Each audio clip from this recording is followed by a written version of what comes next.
Corona के खिलाफ नबुर्दाजमा front line soldiers को सलाम।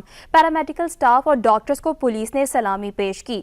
मजीद जानते हैं नवीद जावेद की इस रिपोर्ट में।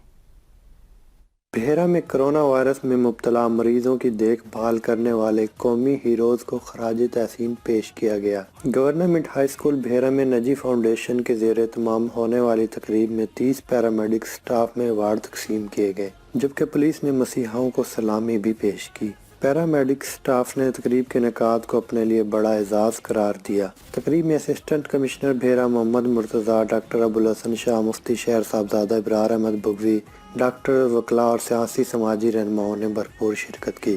तकरीब में शिरका से खिताब करते हुए मुकर्रीन का कहना था कि कोरोना वायरस के खिलाफ लड़ने वाली जंग के लिए डॉक्टर्स और पैरामेडिक स्टाफ ने जिस जुर्रत और हिम्मत से अपनी जानों को खतरे में डालकर खिदमात सर अंजाम दी, वो काबिल तारीफ़ हैं और इनकी ग्रां कदर खिदमात की जितनी तारीफ़ की जाए कम है। कैमरामैन हुज़ैफा शहजाद के साथ नवीद जावेद, 7 न्यूज़ भेरा।